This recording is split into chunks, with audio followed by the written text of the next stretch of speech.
Hello friends, good morning. आज के हम इस वीडियो में बिहार सरकार के द्वारा वर्ष 2023-24 के लिए जो बजट प्रस्तुत किया गया है उसके की पॉइंट्स को देखेंगे, जो कि आगामी प्रतियोगी परीक्षाओं के लिए बेहद महत्वपूर्ण है। आपने अगर इकोनॉमी सर्वे वाली वीडियो भी नहीं देखी है तो कल रात को अपलोड कर की जा चुकी है, उसे आप देख सकते हैं, लिंक डिस्क्रिप्शन बॉक्स में दे दी गई है। एक आग्रह करूंगा कि इस वीडियो को देखने से पहले दो डॉक्यूमेंट्स आप डिपार्टमेंट ऑफ फाइनेंस से डाउनलोड कर लें, या उसे हमने एजुकेशन निकेतन की टेलीग्राम चैनल पर भी अपलोड कर दिया है। एक तो है बजट 2023-24 की पॉइंट्स यानी बजट हाइलाइट्स, और दूसरा है संक्षिप्त विवरणी बजट के बारे में। उसमें इन्फोग्राफिक्स दी गई है जिससे आप चीज़ों को बहुत आसानी से लंबे समय तक याद कर सकते हैं। चलिए, हर छोटी छोटी डिटेल्स को देखते जाते हैं, क्योंकि बिहार सरकार कभी कभी डेट से रिलेटेड चाहे ऐसे भी फैक्ट्स पूछ लेता है जिसकी की संभावना आप इग्नोर करके चलते हो। ये बजट 28 फरवरी 2023 को प्रस्तुत किया गया, यानी कि कल बजट प्रस्तुत किया गया वित्त मंत्री विजय कुमार चौधरी के द्वारा।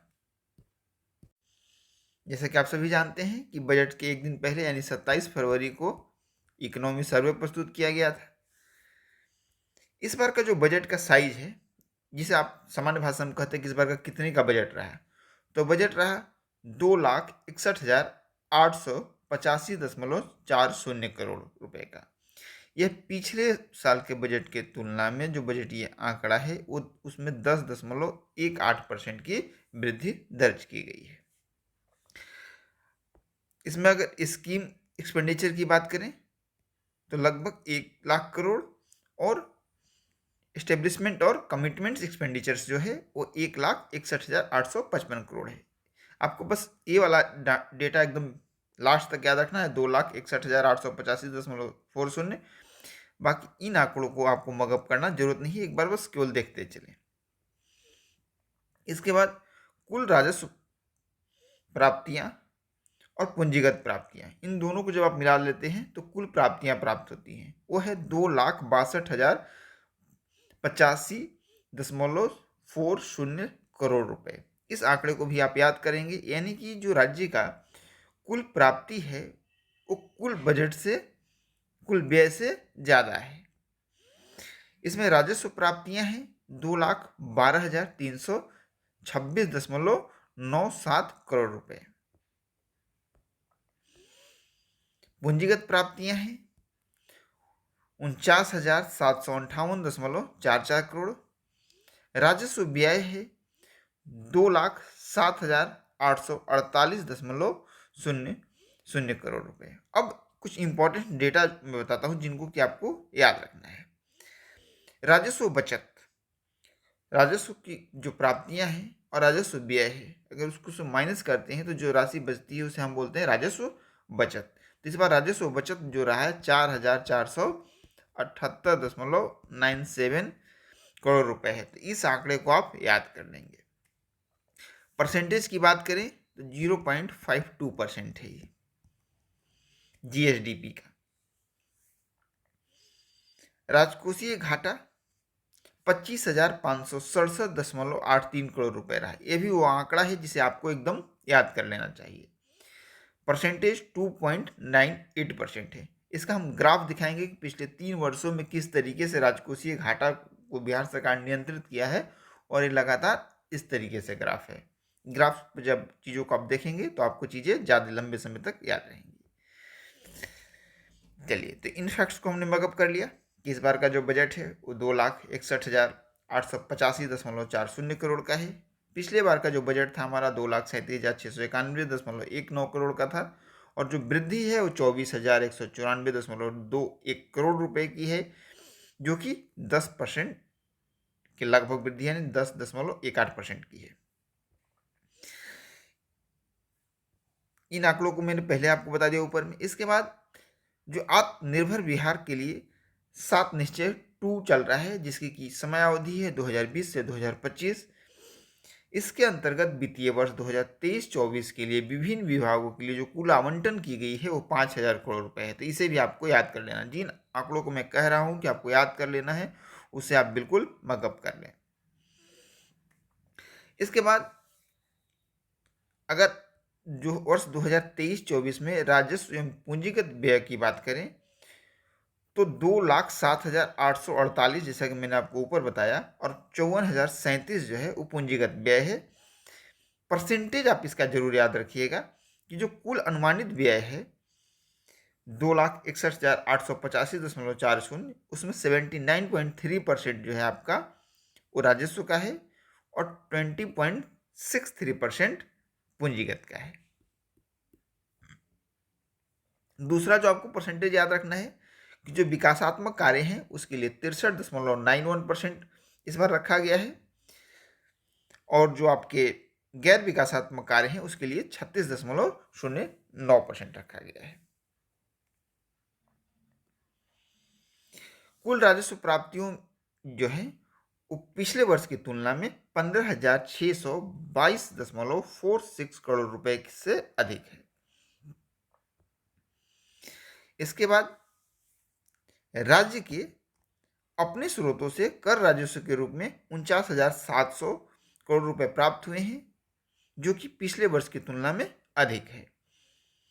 अन्य स्रोतों से जो भी प्राप्त हुए हैं वो भी अधिक है। एक आंकड़ा आपको दिखाऊंगा, जो केंद्र से सहायता प्राप्त होती है उसमें कमी आई है, तो उसे आपको जरूर याद करना होगा क्योंकि ज़्यादातर ट्रेंड अधिक होने का है। एक चीज़ है जो केंद्र से सहायता मिलती है वो इस बार कम प्राप्त हुई है। वित्तीय वर्ष 2023-24 में राज्य को केंद्र सरकार से सहायक अनुदान के रूप में 53,377.92 करोड़ रुपए प्राप्त होने का अनुमान है, जो कि वित्तीय वर्ष 22-23 के बजट अनुमान 58,029 करोड़ की तुलना में 4,623.37 करोड़ रुपए कम है। तो इसे आप VVI लगा लीजिए क्योंकि यहाँ से एक ट्रेंड बेस्ड क्वेश्चन आपसे पूछा जा सकता है। इसके बाद वित्तीय वर्ष 23-24 में जो राजस्व बचत है वो मैंने आपको ऊपर ही बता दिया कि 0.52% है, और राजकोषीय घाटा जो है 25,567.84 का है, जो कि 2.98% है।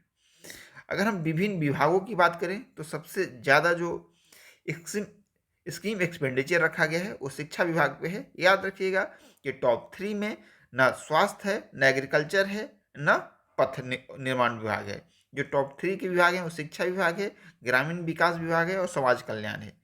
इसे इस चीज़ को आप जरूर याद रखिएगा। और जो शिक्षा है वो 22.20% है इसका प्रतिशत एक्सपेंडिचर व्यय में। वैसे अभ्यर्थी जो नए हैं, राजस्व बचत, राजकोषीय घाटा, पूंजीगत व्यय सबकी डिफिनीशन दी गई है यहाँ से आप देख सकते हैं कि राजस्व प्राप्ति से राजस्व व्यय को घटाने के बाद अवशेष राशि राजस्व बचत कहलाती है। राजकोषीय घाटा में बहुत सारे छात्रों को दिक्कत आती है, तो कुल व्यय में से राजस्व प्राप्तियां, ऋणों की वसूली एवं ऋणों की वापसी को घटाने के पश्चात जो राशि बचती है उसे राजकोषीय घाटा कहा जाता है। जो बिहार राजकोषीय उत्तरदायित्व एवं बजट प्रबंधन अधिनियम के प्रावधान के आलोक में राजकोषीय घाटा 3% तक रखना है, और इस बार का जो राजकोषीय घाटा है वो कितना है 2.98%।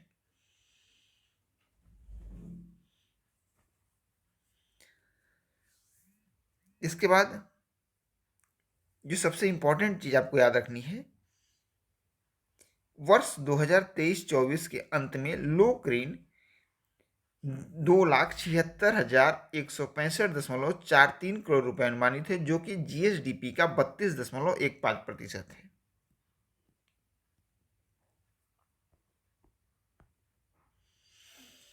एक शिक्षा विभाग का जो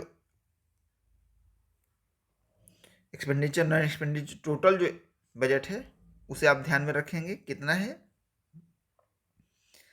जिसमें राजस्व मद में है 39,929.24 करोड़ और पूंजीगत मद में है 521 करोड़। वर्ष 2021-22 में ब्याज कुल राजस्व प्राप्ति का 8.70% रहा है ब्याज भुगतान।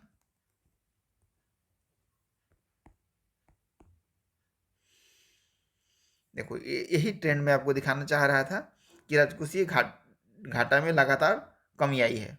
3.78% से 3.47% और फिर 2.98%।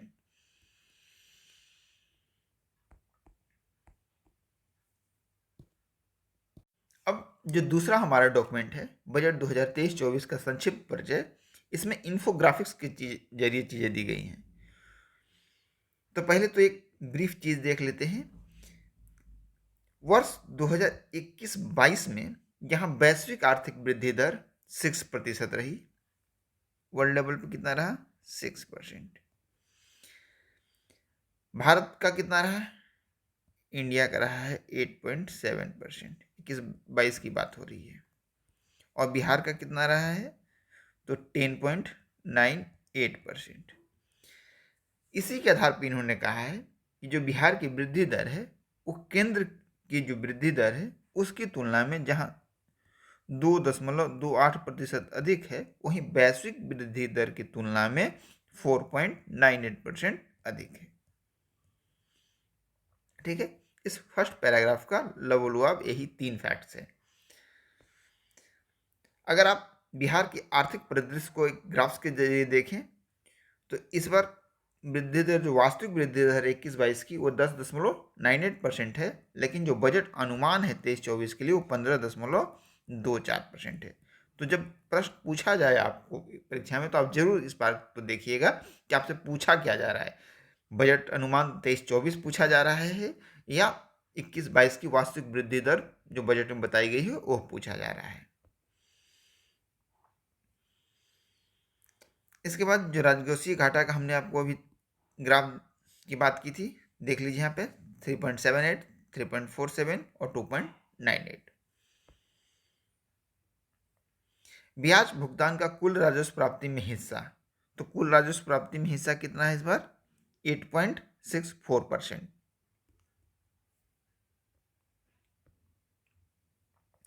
अब आप देखो, जो हमने पहले भी आपको बताई है उसी चीज को यहाँ एक प्राप्ति की प्रवृत्ति 2,62,085 करोड़ कुल प्राप्तियां हुई हैं। बजट अनुमान है 2023-24 के लिए। राजस्व संग्रह संरचना की बात करें तो जो सबसे अधिक राजस्व संग्रह आता है जिस सेक्टर से, वो है केंद्रीय करों में राज्य की हिस्सेदारी 39%। आप इस पाई चार्ट में देख सकते हैं। इसके बाद जो दूसरा बड़ा चंक है वो है केंद्र सरकार से सहायता अनुदान 20%। आपको पहले बताया कि सहायता अनुदान इस बार कम हुआ है पिछले वर्ष की तुलना में। और जो राज्य सरकार के कर राजस्व है उसका 19%। इन फैक्ट्स का उल्लेख हम पहले ही कर चुके हैं, इसलिए इस बार छोड़ देते हैं यहाँ पे। हाँ, क्षेत्रवार व्यय की बात करें तो सबसे अधिक जो व्यय होता है वो सामाजिक सेवाओं में होता है 38%। एक ग्राफ की पहले ही मैं चर्चा कर चुका हूं कि इस बार जो बजट है उसकी साइज 10.18% बढ़ी है। विकासात्मक और गैर विकासात्मक व्यय की बात करें तो विकासात्मक व्यय रहा है 1,67,375 करोड़, वहीं गैर विकासात्मक व्यय रहा है 94,510 करोड़। एक फैक्ट्स मैं आपको दिखा रहा हूं जो कि बहुत इंपॉर्टेंट है, वीवीआई हमने लगा रखा है। 15वीं वित्त आयोग की अनुशंसा के अनुसार वित्तीय वर्ष 23-24 के लिए कुल बकाया ऋण को सकल राज्य घरेलू उत्पाद के अनुपात का 40.4% की सीमा में रखना है। राज्य सरकार द्वारा बजट 2023-24 में सकल घरेलू उत्पाद में कुल बकाया ऋण का अनुपात 37.81% आकलित है, जो कि जो नियम है उसके दायरे में है।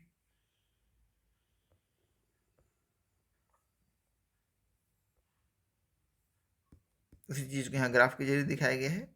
हाँ, इस फैक्ट्स को भी आप याद रखेंगे कि बजट 2023-24 में राज्य सरकार द्वारा कई प्राथमिकताएं निर्धारित की गई हैं, कई प्रायोरिटी सेट किए गए हैं, जिनमें प्रमुख है युवा एवं रोजगार, अनवरत महिला सशक्तिकरण, अल्पसंख्यक कल्याण, पुलिस बल का सुदृढ़ीकरण एवं आधुनिकीकरण, कृषि एवं ग्रामीण विकास, हरित विकास, आधारभूत संरचना एवं औद्योगिक विकास एवं शहरी विकास। इसके बाद जैसा कि हमने आपको पहले ही स्लाइड में बताया था कि जो आत्मनिर्भर बिहार के 7 निश्चय 2 है उसके लिए 5,000 करोड़ रुपए का एलोकेशन किया गया है। इस पीडीएफ में आपको अलग अलग जो 7 निश्चय हैं उसमें किस मद में कितना एलोकेशन किया गया है इसका उल्लेख विस्तार से किया गया है। पहला हमारा क्या है 7 निश्चय में? युवा शक्ति, बिहार की प्रगति। दूसरा है सशक्त महिला, सक्षम महिला। तीसरा है हर खेत तक सिंचाई का पानी। स्वच्छ गांव, समृद्ध गांव। स्वच्छ शहर, विकसित शहर। सुलभ संपर्कता, सबके लिए अतिरिक्त स्वास्थ्य सुविधाएं। अब अगर एक चीज यहाँ पे भी लिख लीजिएगा कि अगर आपसे पूछ ले कि किस स्कीम के लिए सबसे अधिक आवंटन किया गया है, तो सबसे अधिक जो आवंटन है वो सर्व शिक्षा अभियान या समग्र शिक्षा के लिए किया गया है, 16,131 करोड़ रुपए का। इसके बाद दूसरी है प्रधानमंत्री आवास योजना है, और तीसरा है प्रधानमंत्री ग्राम सड़क योजना।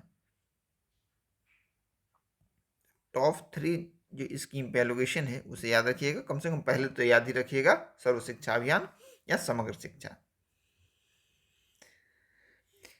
इस वीडियो को पूरा देखने के बाद आप आर्थिक सर्वे वाली जो वीडियो है उसे जरूर देख लेंगे। अगर आप इन दोनों वीडियोज को देख लेते हैं तो आगामी 69th की वो परीक्षा हो या कोई राज्य सरकार द्वारा आयोजित कोई अन्य परीक्षा हो, उसमें से 3 से 4 प्रश्न पूछे जाने की पूरी संभावना बनती है। तो अगर आपको ये वीडियो अच्छा लगे तो चैनल को सब्सक्राइब करें और इस वीडियो को अधिक से अधिक अपने फ्रेंड्स के साथ साझा करें।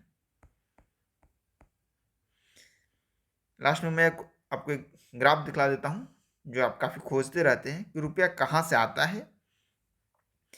वहाँ छोटा एक ग्राफ था, यहाँ एक बड़ा पाई चार्ट है जिसे आप देख रहे हैं। केंद्रीय करों में राज्य का हिस्सा है 39.20।